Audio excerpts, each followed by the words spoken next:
はい、どうもどうも。今回はヴィンテージのグランドセイコーの解説をします。皆さんご存知だとは思うんですけど、グランドセイコーはセイコーのフラッグシップのシリーズです。ドレス系のクレドールと並んでセイコーブランドの顔と言えるようなシリーズです。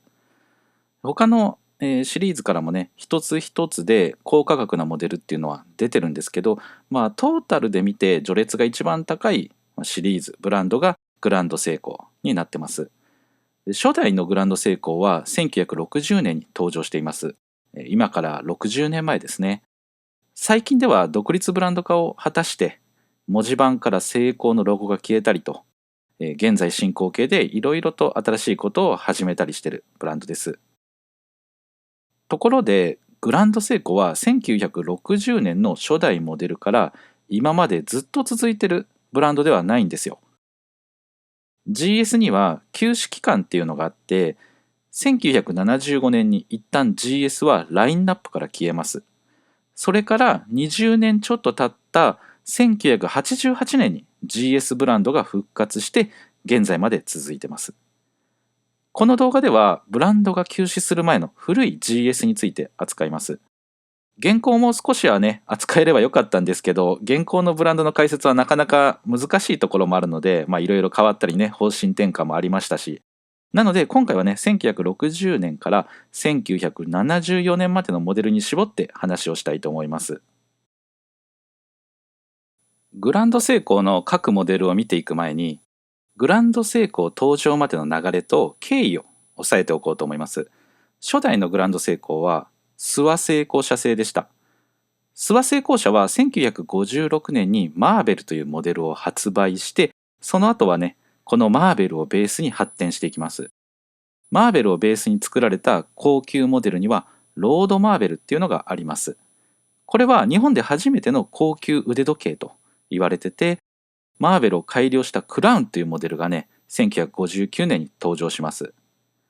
クラウンはマーベルを一回り大きくして、精度と生産効率、さらにメンテナンス性を高めた後継機でした。マーベルからロードマーベルが作られたように、このクラウンをベースにして高級機のグランドセイコーが作られます。これはね、日本初のクロノメーター相当のモデルと言われてます。クロノメーターっていうのは何日間にもわたってね、テストされて精度の高さが証明された時計のことで、詳しくはね、後でやりたいと思います。それから初代グランドセイコーと直接は関わらないんですが、1960年には薄型手巻きのライナーっていうモデル、あとそれから自動巻きのマチックっていうのが世に出てます。特にマチックは諏訪製鋼社がこの後でね、出していく自動巻き式のベースになるモデルで、派生モデルっていうにはね、多すぎる、マチックファミリーっていうのをね、生み出しました。で、それで、このライナーとマチックの2つもね、最終的にクロノメーターモデルが出ていて、後の話にもね、出てくるので頭の片隅に置いといてください。話はそれるんですけど、1950年代の日本製腕時計がどういう見方をされていたかっていうのを少し話をしておきます。今でこそ日本にはセイコーとかシチズン、カシオ、オリエントとかいったみたいなね、著名なメーカーがあって、海外に輸出するほど腕時計を作ってます。それが戦争の影響でね、日本の時計業界は生産数がガタ落ちしてて、戦後復興期はね、不十分な設備でとりあえず動くものを製造していたみたいです。そのせいもあってね、1950年代までの欧米では日本製腕時計の評判が悪くて、腕時計一個一個にね、値段はつかずに、量り売りされる時計っていう風にね、言われてバカにされてました。これは、事実っていうよりも、日本製腕時計のね、品質の低さを揶揄する言葉として語り継がれてたみたいで、戦後のね、日本の腕時計はそういうバカにされるようなところから始まったっていうのをね、覚えておいてください。1950年代の半ば以降、少しずつ世界に追いついていったわけなんですが、セイコーはマーベルの登場以降、すごい勢いで開発を進めて、一つの集大成として初代グランドセイコーを生み出しました。このグランドセイコーのファーストモデルは、当時の日本製腕時計の中ではね、飛び抜けて高価でした。現在の貨幣価値に換算してどのくらいになるかっていうのを計算してみたところ、こんな感じのグラフになります。一番左はちょうど中価格帯にあたるクラウンで、今の貨幣価値に換算すると10万円を少し超えるぐらいです。今の腕時計の価格を考えるとね、割とリアルな数字じゃないかなと思います。それで左から2番目がロードマーベルです。成功初の高級機っていうことですね。これがちょうど30万円でした。でさらに隣のキングセイコー、これは初代モデルなんですが、換算すると27万円です。グランドセイコーはね、これらの高級機よりもさらに 1.5 倍以上の約50万円っていうね、価格設定でした。これは今の貨幣価値に換算するとっていう意味ですけどね。で、基準になるクラウンから見ると、ロードマーベル、キングセイコーはね、15万から20万ぐらい価格の離れた高級機でした。そしてさらに、ロードマーベル、キングセイコーから20万円価格が離れてるのがグランドセイコーっていうね、それまでにない価格帯で、グランドセイコーっていうのは売られてたわけです。では、当時のスイス製の腕時計の価格がどれぐらいだったかっていうのを見ておきましょう。左軸のスケールを約半分にしてます。左から2番目が初代グランドセイコーです。スイス製の腕時計は左から順番にエニカが26万5千円、右から2番目のオメガが約77万円、一番右のロンジンが約83万円です。当時日本に入ってきてたスイス製の腕時計も、ピンキリあってですね、安いものはね、先ほどのクラウンと同じぐらいで、日本製と競合するようなね、価格帯だったんですけど、一方、左端のエニカーは中価格帯のブランド、日本製の高級腕時計と同じぐらいの価格帯でした。それに対して、オメガとロンジンはスイス製の中でも高価なブランドでね、初代グランドセイコーのさらに 1.5 倍以上のね、価格になってます。これは1960年時点の価格を今の貨幣価値に換算してます。グランドセイコーとオメガロンジンのね、差がここまで大きいのは、日本がね、戦後貿易で保護主義を取ってたからです。輸入する腕時計にも数量制限を設けて、関税率もね、高く設定してました。関税率は最大 30% っていうね、非常に高い率が採用されてたわけです。ただ、1960年以降は、もうね、それぞれ保護主義やめましょう、貿易の自由化を進めましょうっていうね、世界の流れになって、貿易の自由化が進んでいきます。セイコーがグランドセイコーを作って、この価格帯にしたのはそういう背景もありました。オメガやロンジンの腕時計が1960年当時約80万円だったとして、関税分のね 30% を引くと約60万円になります。数量制限もあったんで少しプレミアがついてたとすると、ちょうどグランドセイコーはオメガとかロンジンと競合する価格帯にしていたことが分かります。数量制限がなくなって関税が下げられて、スイスブランドの腕時計が日本にね1960年以降、たくさん入ってくることになって、セイコーはスイスの高価なブランドと同じ価格帯にグランドセイコーを用意して迎え撃とうとしたわけですね。前置きがだいぶ長くなりましたけど、グランドセイコーの誕生までの流れはこんな感じです。当時の日本製に対する評価を覆すため、それから貿易自由化で大量に流入するスイス製に対抗するためにグランドセイコーは誕生しました。次はヴィンテージ GS のバリエーションを見ていきます。個別の話をする前にそれぞれの製造年を確認しておきたいと思います。レディースである 19GS を除くと、ヴィンテージの GS はね、大まかに7つのカテゴリーに分けられます。製造開始時期はセイコーの昔の資料でもね、微妙に時期が違ってたり、マチッククロノメーターとかキングセイコークロノメーターをどう扱うか、GS の一つとして考えるかどうかみたいなね、考え方の違いもあったりします。なので、製造終了時期も含めてね、大まかなものと考えておいてください。初代のグランドセイコーと2代目の 57GS はムーブメントの系列は同じなんですが、慣習的にね区別されます。なので初代はファースト GS、 2代目はセカンド GS、 もしくは 57GS というふうに呼ばれます。3代目以降はムーブメントの系列の後に GS をつけて呼ばれてて、次の世代はスワの 62GS、 第2の 44GS です。でスワのねこの後の GS は全て自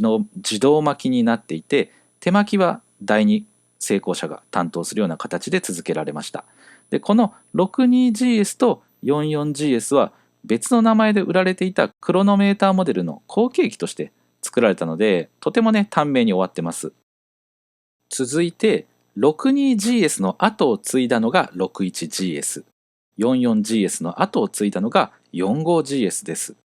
ムーブメント系列の番号が小さくなったり大きくなったりでね、少しややこしいんですが、さっき話をしたマーベルから派生したマチックっていう自動巻き式がありましたよね。あれが 62系ムーブメントで、一方、第二成功者のベースになったクロノスが44系ムーブメントっていうのを覚えておけばね、勘違いせずに覚えられると思います。で、それで 45GS は手巻きだったので、自動巻きが主流になっていく中で、61GS よりも先に製造が終わります。61GS はこの時代の GS の中では一番長く作られてて、後になって登場した 56GS と並行して売られてました。56GS はヴィンテージ GS では最後のモデルで1970年に登場したものの1974年に製造が終了しています。細かく分けるとね、もう少しヴィンテージ GS も細かく細分化できるんですが、女性向けを除くと大まかにはこの7種類の GS が存在します。ここからは各モデルについて個別の解説をしていきます。まずは初代グランドセイコー、正式にはグランドセイコークロノメーターからです。3180という型式のキャリバーが使われています。この頃のセイコーは後になってムーブメントのね、型式番号を変更したりしてて、この3180も後にね、5720っていうね、番号に変更されてます。ただ、初代グランドセイコーといえば3180っていうのが有名で、国産アンティーク好きにとってはね、最も有名な4桁の数字だと思います。中央下の画像は販売されていた時のボックスです。革張りのボックスに入ってて、さらに右の補助証明書がついてます。補助証明書には出荷前のテストでこれぐらいの精度が出てましたっていうね、内容が書かれてます。ケースの素材は金張りです。金張りは今では使われなくなってるんですが、金メッキとは違って金を薄く伸ばしたもので素材を覆って作られます。金メッキよりもね、金の部分が分厚くて、金メッキの上位版と考えていただいたらいいと思います。そして文字盤は金無垢のインデックスが使われているいわゆる SD 文字盤っていうのですね。で、さらに裏蓋にはライオンマークが書かれてて、これは現代の GS でも使われてて、今となっては GS を象徴するエンブレムになってます。GS の初代モデルはロゴが彫られてるものだったり、食事になってるものとか、プリントのものがあったりっていう感じで、製造時期によって少しの違いがあります。ただバリエーションはね、基本的に狭くて、それ以外ではね、少数だけ製造されたプラチナ無垢のモデルがあります。デザインはね、一緒なんですが、通常仕様のね、約 5.5 倍の価格でした。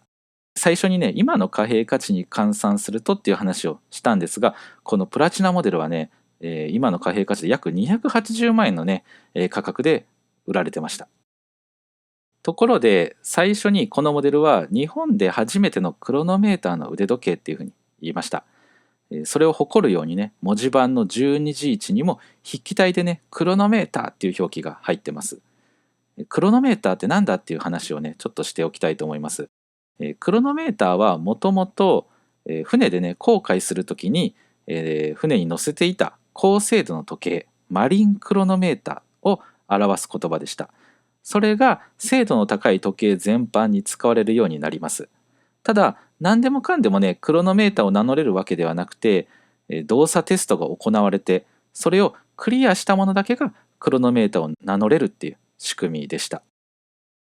そのテストをやる団体、組織にもいろいろあって、まずは一番厳しいのが天文台の検定です。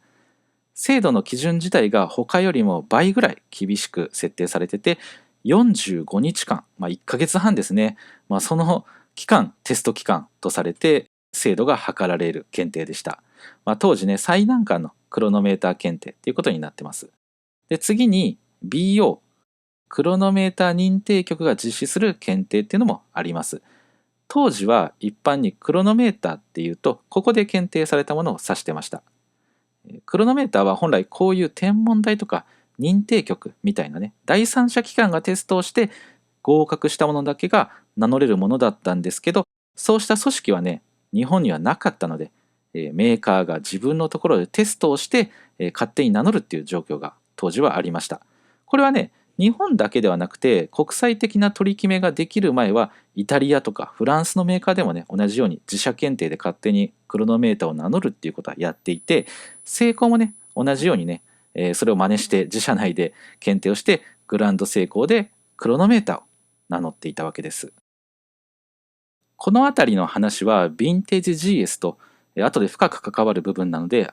もう一度ね触れたいと思います。とりあえずクロノメーターは精度の高い腕時計を指す言葉で、初代 GS は第三者機関を通さずに社内検定でクロノメーターを名乗っていたっていうことだけね、とりあえず覚えておいてください。ちょっと硬い話になってしまいましたが、寄り道ついでに GS の書体についても話をしておきます。GS で使われている書体はブラックレターと呼ばれているタイプのものです。画面右に出しているようにね、筆記体の書体も候補には上がってたみたいなんですが、最終的には左のね、このブラックレターの書体が選ばれました。このブラックレターっていうのは威厳とか格式とか重々しい雰囲気を感じさせる書体です。ただスイスのブランドでね、こういう書体を文字盤に使っているところは、ほとんど見たことないですよね。探せばあるんだろうと思うんですけど、かなり珍しいと思います。おそらく理由はブラックレターが古い聖書の写本なんかでね使われてたからです。すごくね宗教色が強くて、しかもカトリック教会とのつながりが強い書体なんですね。なので宗教改革の影響を大きく受けたスイスではあまりね好んで使われないんじゃないかなと勝手に思ってます。もっと後になると音楽の分野でね、ヘビメタとかヒップホップのアーティストが使うようになって、使われ方もね変わってきてるんですけど、腕時計で使われることはねあまりない、とても珍しい書体ですね、このブラックレターという書体は。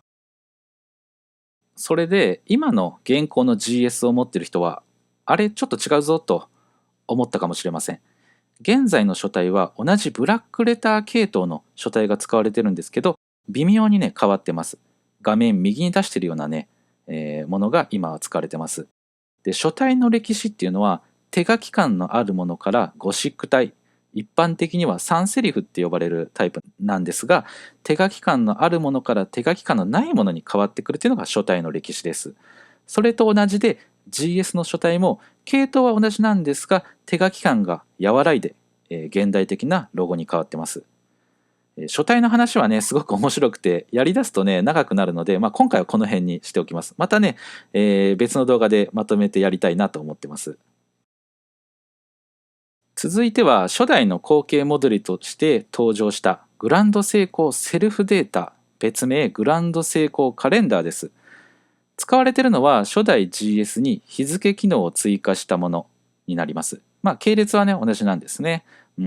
で 57K ムーブメントなので一般的には57グランドセイコー 57GS と呼ばれます。初代からの大きな違いはステンレススチールのケースになっていて、防水機能が高められているところです。合わせてデザインもねラグが太くてマッチョな感じになってます。防水性能はというとね、5気圧防水、今からするとさほど防水性があるとは言えないんですけど、当時はお風呂に入ったりプールで泳いだりもできるとされた、高級防水の仕様になってます。当時は防水時計がね、流行していたみたいで、その影響もあって日付機能を追加するだけじゃなくて防水性を高めた後継機にしたんだと思います。当時の新聞のコラムを見るとね、1963年夏の様子として防水仕様の時計をつけて海に入って周りの人がねって驚く姿をドヤ顔で返すみたいなことがあったみたいです。いい腕時計持ってるぞっていうのをね分かりやすく周りにアピールして、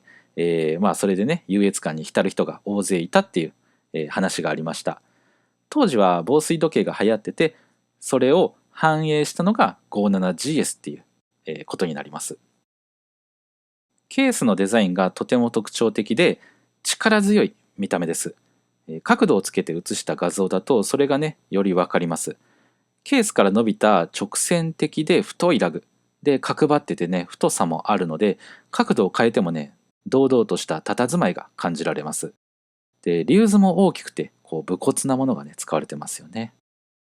でリューズはこの時は GS ロゴではなくてウォータープルーフを表す W に成功の文字が使われてます。とてもねスポーツ感あふれる見た目で、初代であれだけ伝統的なスタイルだったのにもかかわらずセカンドモデルでここまで違ったスタイルを採用するっていうのがねとても挑戦的ですよね。で好き嫌いはねあると思うんですが、ヴィンテージ GS っていうのは、現行と違ってね伝統に縛られてないんで結構大胆で案外不敵なことをねしてくるんですよ。少し話はそれるんですが、この 57GS が誕生した頃からセイコーは天文台コンクールに参加するようになりました。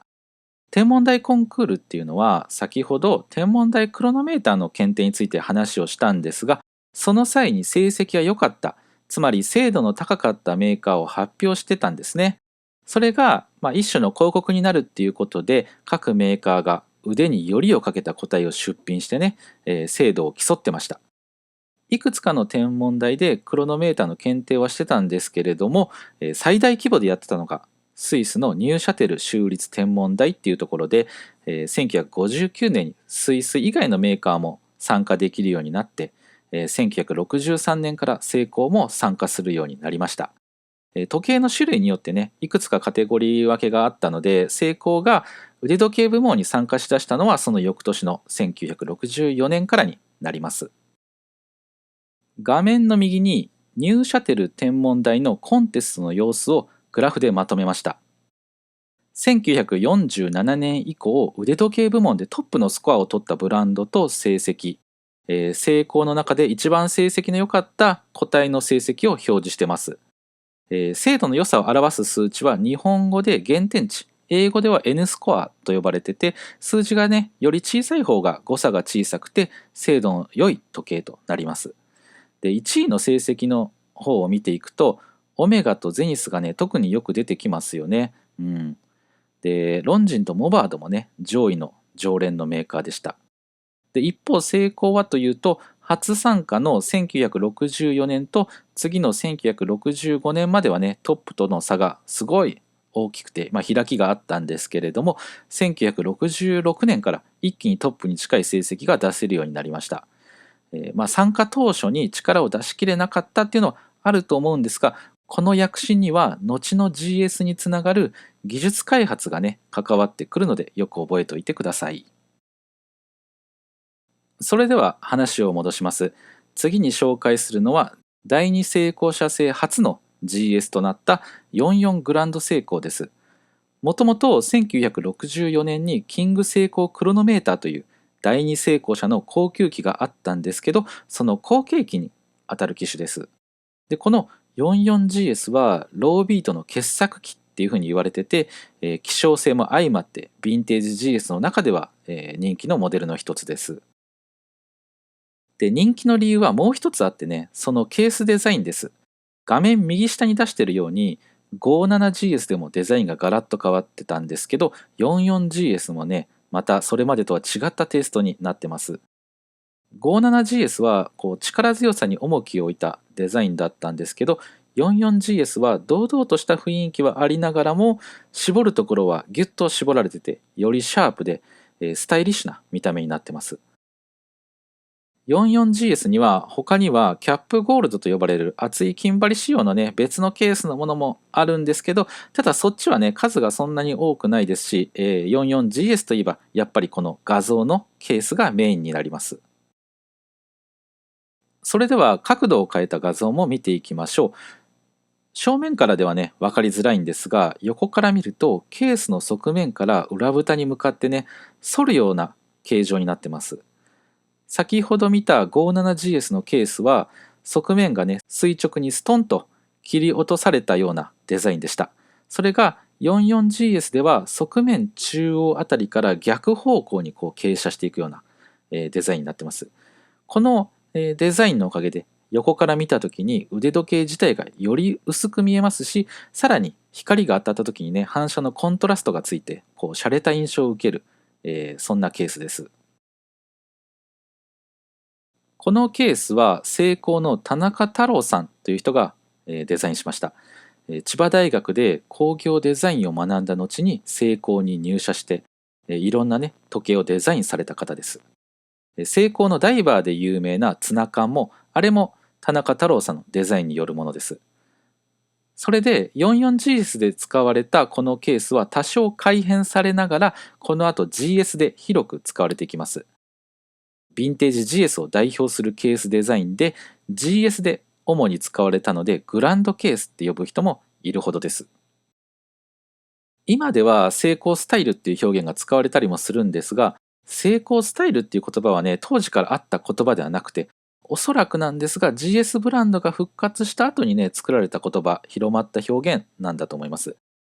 今でいうセイコースタイルの原点とされるのがこのケースです。1960年代後半からの GS は時代を反映していろんなケースや文字盤が採用されて、デザインのバリエーションが増えました。ところがやっぱりこのケースの印象が強いからか、セイコーのカタログではこのケースばっかりがね、使われてます。画面右は1969年のセイコーのカタログの画像で、44GS ではなくて、その時に出てた 45GS と 61GS、後の時期のものなんですが、揃いも揃って 44GS から受け継いだケースのものが使われてます。それぐらいね GS を象徴する、これはケースデザインだったっていうことです。次は45グランドセイコーです。製造開始年で言えば 62GS の方が早いんですけど、 44GS と同じ第二成功社製ってことと、手巻き式ってことでね 45GS を先にね紹介しておきます。先ほどの 44GS はデザイン面で後の GS にものすごく影響を与えました。一方、この 45GS は使われているムーブメントに特徴があります。使われているのは手巻き式の10振動の機械です。これは精度を追求したムーブメントで、最終的にキングセイコーとグランドセイコーでしか採用されなかった、限定的なモデルにしか載せられなかったムーブメントです。GS で使われるムーブメントは、まずは他の普及モデルで採用されて、その間改良を重ねて最終的に GS で使われるっていうパターンが、多いんですけど、ところがねこの4号系についてはそうではなくて、いきなり KS や GS に載せるっていう他とはちょっと違った運用がされました。ヴィンテージ GS では最後の手巻き式のモデルになってます。自動巻きが主流になっていく中で優秀の美を飾ったと言えるんじゃないかなと私は思ってます。先ほど天文台コンクールの話をしました。最初の方は苦戦していた成功なんですけど、1966年に一気に成績を伸ばしました。その原動力になったのがこの4号系のムーブメントなんですよ。もともとスイスの高級ブランドで有名なジラール・ペルゴが10振動のモデルをね天文台コンクールに出していい結果を出しました。その影響で成功も10振動で勝負をかけたっていうのがこの4号系なんですよ。でそういうのを考えると、機械を見てもね何か込み上げてくるものがありますね。今と違って裏蓋がシースルーバッグでもないですし、受け板にね飾りが入ってるわけでも、ありません。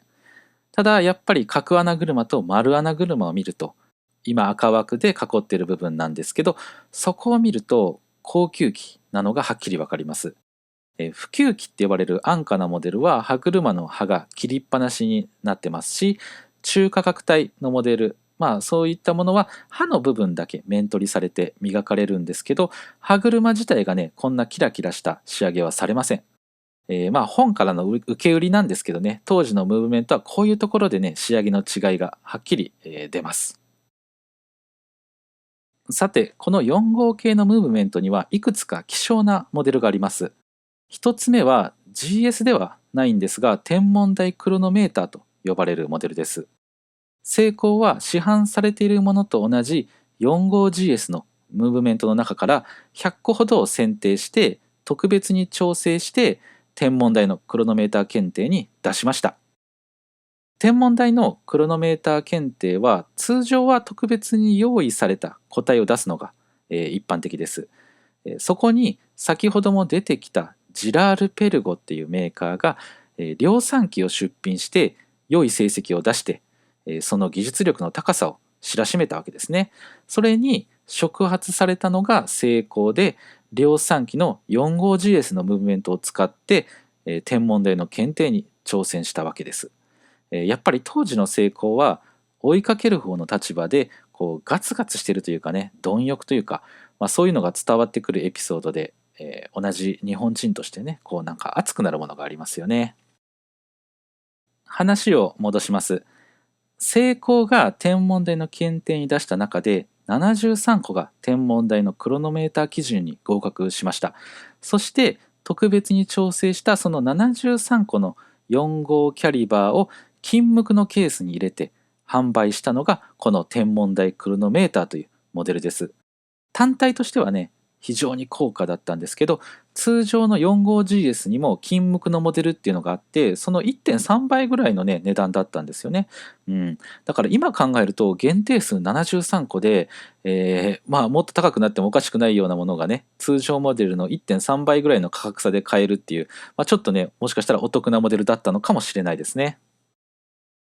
この天文台クロノメーターは 4号GS のムーブメントは使ってるんですが、 GS ブランドとしては発売されませんでした。あくまで天文台クロノメーターです。天文台クロノメーターが出た1968年、その後の1969年と1970年に同じ流れで天文台の検定に合格した個体が、次はね GS として発売されます。それがこの 4号GS VFA です。VFA は Very Fine Adjusted の略で、日本語では特別調整品と表現されています。ベースは同じなんですが、検定用に特別調整されたことを意味しています。この 4号GS VFA も2年間でたった153個しか製造されなかったみたいで、VFA は天文台クロノメーターと並んで 4号GS の派生グレードとして語り継がれるモデルになってます。それから 4号GS は製造期間がそれほど長くなかったので、先代から受け継いだグランドケースのものが主流でした。それほどね、デザインのバリエーションは多くないんですが、今画像で出しているケースが次によく見られるタイプのものです。第二成功者らしい前衛的なデザインになってて、人気があるとは言えないんですけど、こちらの方がね、第二らしいデザインに私は見えます。続いては、時期を少し遡って、さらに諏訪成功者に戻ります。諏訪成功者では 57GS の後に 62GS という GS 初の自動巻きモデルを開発します。もともとマチッククロノメーターというね、モデルがあったんですけど、その後継機として作られたのが 62GS です。このあたりはキングセイコークロノメーターの後継機として 44GS が作られた経緯と同じなんですね。で、違いというと 44GS には独自のケースデザインが用いられました。で、一方で 62GS はマチッククロノメーターと全く同じケースが採用されてます。出てから何年か経ってたキングセイコークロノメーターと違って、マチッククロノメーターは登場したばっかりだったので、62GS にね、流用せざるを得なかったのかもしれません。とはいえ、ケースのデザインは 57GS とも 44GS とも違って、これはこれでかっこいいですよね。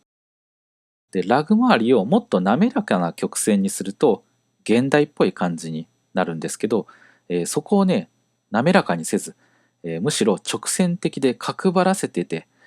こういうところに潔さと美に関するこだわりみたいなものを感じます。好き嫌いはあると思うんですけど、この偏った美学そのものがね、かっこいいですよね。それから自噴芯も第二成功者製の GS が立体的ではあるんですけど細くなっていたのに対して 62GS は伝統的な太い針を使ってます。そのあたりもこう洗練されてしまって澄ました感じもなくてね、ケースとも合っててすごくかっこよく見えます。最初にさらっと言いましたが、ちんぷんかんぷんの人もいると思うので、マッチッククロノメーターとかキングセイコークロノメーターの後継機として 44GS や 62GS が誕生した経緯を解説しておきます。図はグランドセイコーセルフデータとして誕生した 57GS とマッチッククロノメーター、それから 62GS の製造期間を大雑把にね表したものです。もともと 57GS もクロノメーターを名乗ってましたし、マッチッククロノメーターも名前の通りクロノメーター機として発売されてました。最初にクロノメーターを説明した時に3種類のクロノメーターを紹介しました。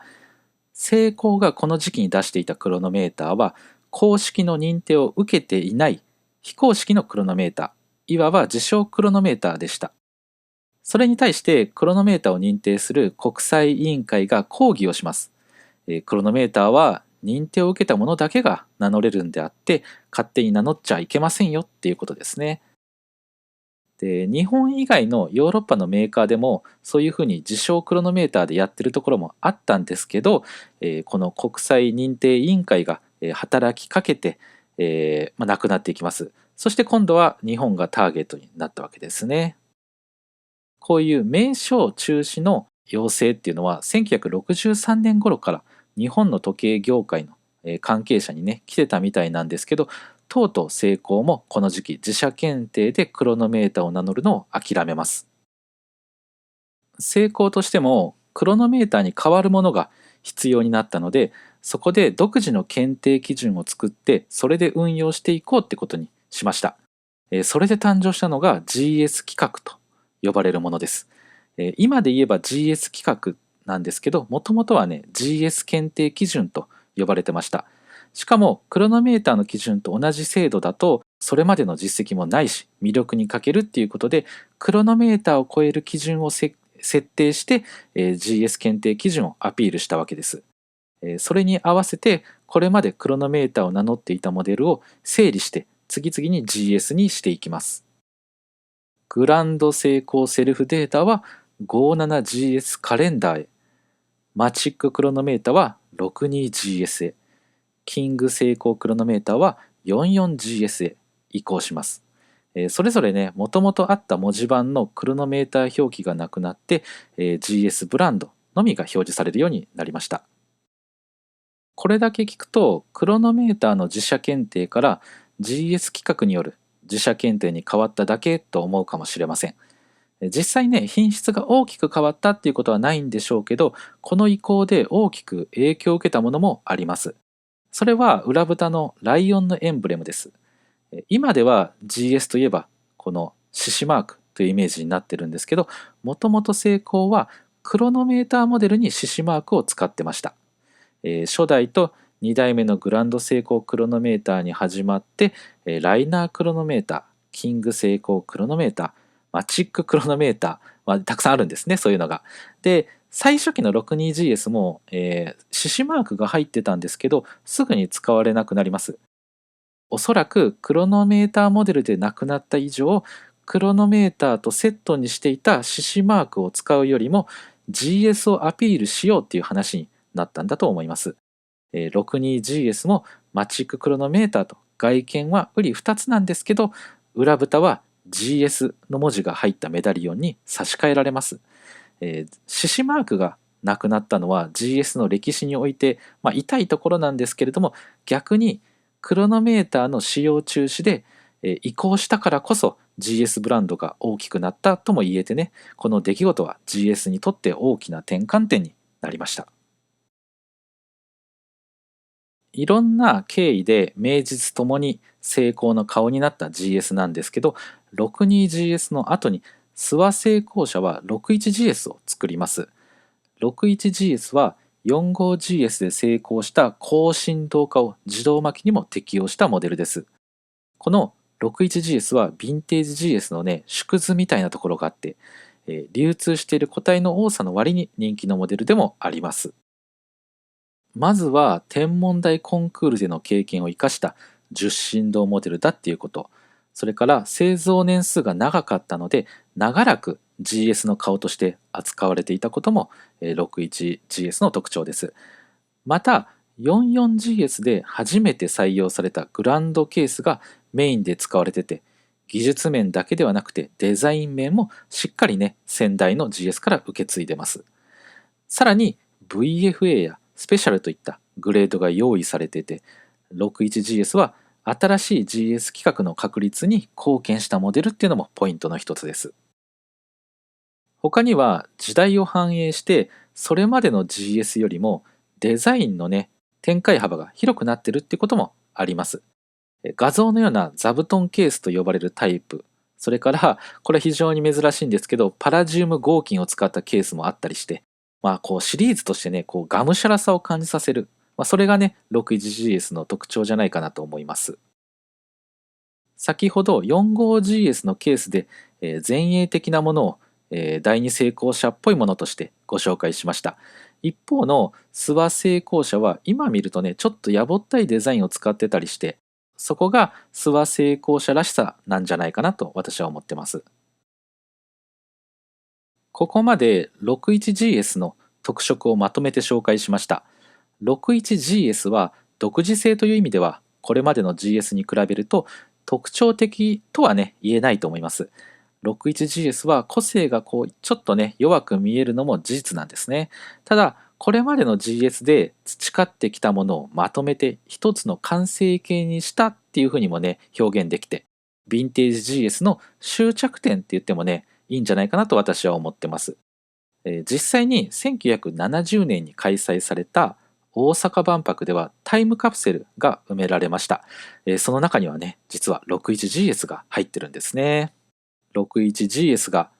GS を代表するモデルとして扱われてたっていうエピソードの一つですね。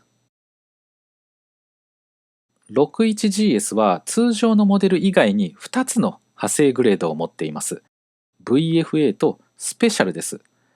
ここまでクロノメーターと GS の関わりについて解説してきたんですけど、1968年にとうとう日本でも公式のクロノメーターを検定する団体が発足します。それが日本クロノメーター協会です。それまで自社検定で勝手に名乗っていた非公式のクロノメーターだったんですけど、1969年からは公式のクロノメーター認定が、されるようになります。そうなると GS 検定基準も、たくさん登場したクロノメーターモデルと差別化が難しくなりますよね。いわば押し出されるような形で上位のグレードを誕生させます。それが VFA とスペシャルです。VFA は1969年から、スペシャルは1970年から製造されています。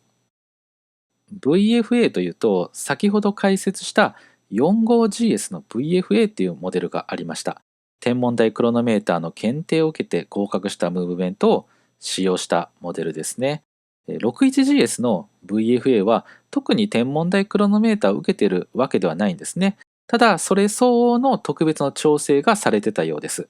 1970年頃の話として VFA は月に数十個しか作れなかった、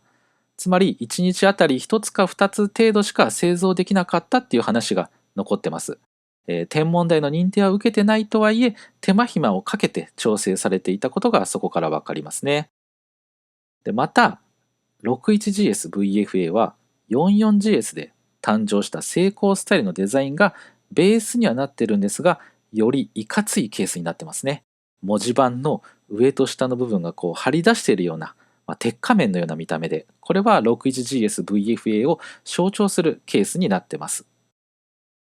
さらに VFA が誕生した翌年に 61GS からスペシャルというグレードが登場します。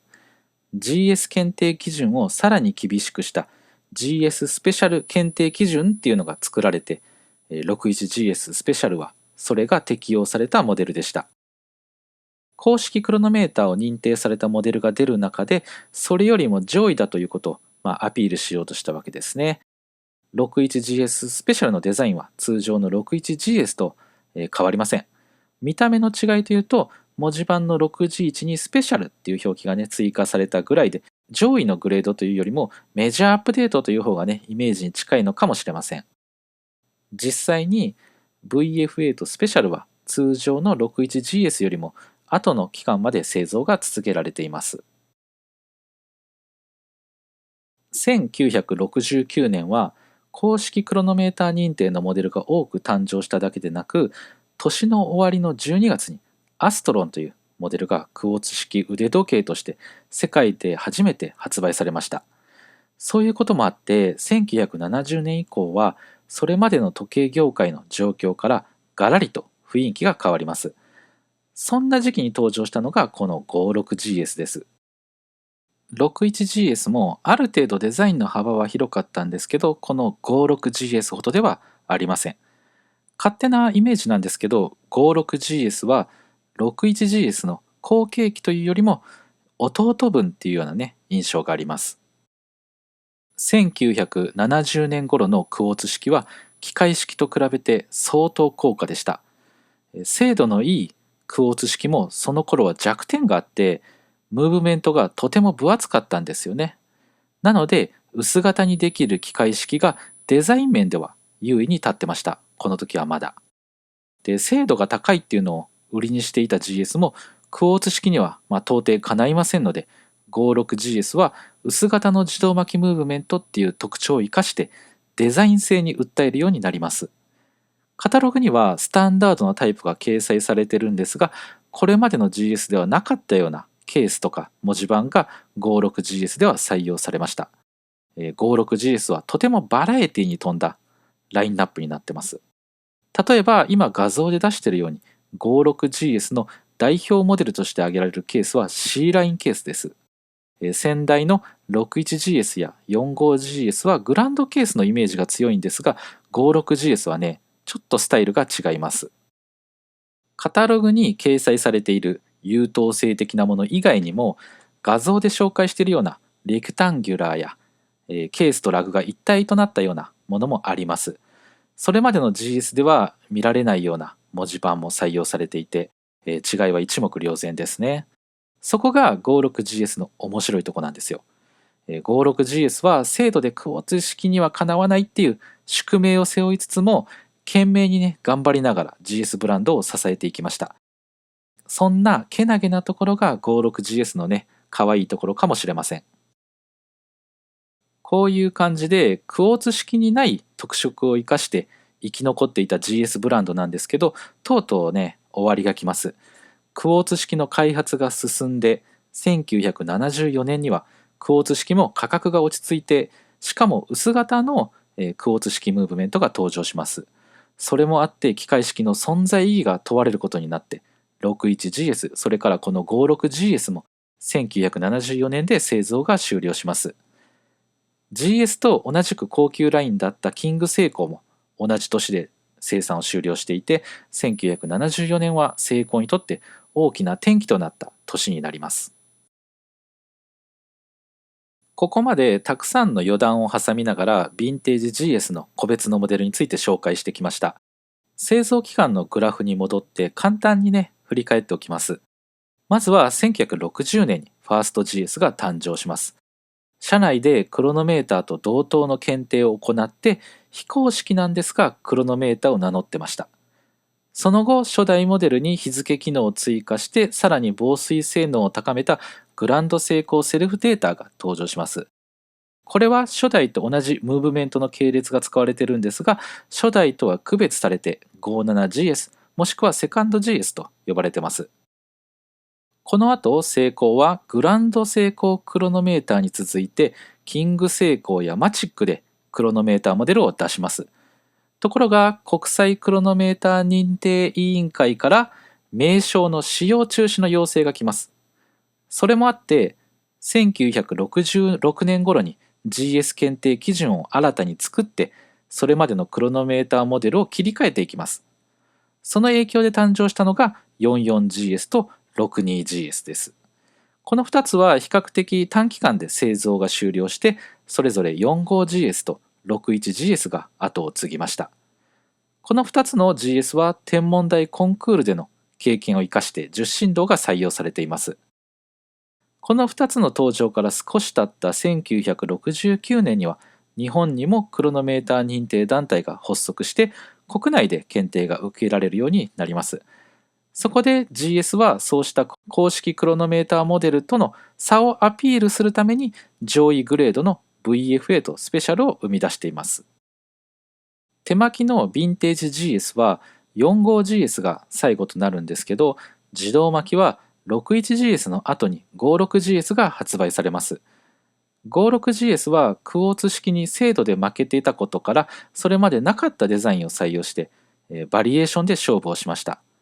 ところがこれも長くは続かず、1974年に薄型のクォーツ式ムーブメントの登場で 61GS と 56GS の製造は終わってしまいます。以上が15年間にわたるヴィンテージ GS の歴史です。こういう感じで腕時計開発の歴史と合わせて見ていくことで、各モデルの特色がね、より分かりやすくなったと思います。最後に後日談みたいな感じで、 GS や KS がラインナップから消えてしまった後のセイコーにおける生産体制の変遷を見ていきたいと思います。セイコーは高価な機械式ムーブメントを縮小するだけでなく、国内での機械式生産を段階的にやめていきます。正確な時期っていうのはね、ちょっとわからないんですけど、1980年頃までにまず国内向けの機械式モデルの生産をやめます。海外向け、輸出用は1980年以降も日本国内で製造が続けられるんですが、それも長くは続かず、1985年までに機械式ムーブメントの国内生産を完全にストップさせます。一応海外拠点では安価な機械式モデルがこの後も作られ続けるんですが、国内の拠点はクォーツ式のみとなりました。その頃から機械式の製造は中止されていたんですが、再び機械式の人気が出だしたことで、1990年代前半に国内での機械式生産を再開しています。では GS の復活はいつかというと、1988年です。復活当初に機械式のラインナップはなくて、 GS はクォーツ式のみでした。その後機械式の GS が出たのは1998年です。ブランドの復活から10年が経ってようやく出たわけですね。1990年代初めにセイコーが機械式を日本国内で再び作るようになった時、作られていたのはドレスウォッチで主に使われる薄型の68系と52系のムーブメントをベースにした 4S ですね。そこで機械式ムーブメント製造のノウハウをもう一度学び直して、現行の GS で使われる QS っていう機械式ムーブメントを開発しました。今からするとね、信じられない話なんですけど、1988年の GS ブランド復活の時も、それから1998年の機械式の GS 復活の時も、大々的な広告があったわけでも、大々的に扱われたわけでもないんですよね。今からするとひっそりと蘇った GS がもう一度成功の顔として返り咲くっていうのはね、なんか感慨深いものがあります。というわけで今回の動画ではヴィンテージグランドセイコーをテーマにしてここまで解説をしてきました。今使われている QS っていうムーブメントはマイナーチェンジがあったとはいえ、すでに20年以上にわたって使われてます。それに対してヴィンテージの GS はたった15年間でこれだけのね、個性派が揃ってます。非常に面白くて興味深い時代です。ヴィンテージ GS は今でも人気があって、他の精巧なアンティーク腕時計と比べても相場が高めです。さらに希少なモデルは価格が跳ね上がりますね。で、物自体の作りの良さでは今の方が頑丈ですし、劣化してない分精度も出やすいはずなんですよ。それでもヴィンテージ GS がいいっていう人はきっとね、その当時の成功が、その当時の日本人が、その当時の時代と精神が刻まれたところに、魅力を感じてるんだろうなと思います。ヴィンテージ GS は現在崇め立てまつられるようなね、王道を進んでたかっていうと結構そうでもなくて、流行りもどんどん取り入れるし、スイスのメーカーを追いかけるためにがむしゃらで非常にチャレンジングなシリーズでした。そういう姿がヴィンテージ GS を実際よりも味わい深いものにしているのは間違いありません。今回はかなり力を入れて作ったので、前の動画から結構間が空いてしまいました。ちょっとやりすぎて伝わる人にしか伝わらない内容になってしまったかもしれないんですけど、ネットや簡単な入門編を見たり読んだけども物足りなさを感じてしまった方には、なかなか面白い内容になってるんじゃないかなと思います。今回の動画はここで終わりですが、また次の動画で皆さんお会いしましょう。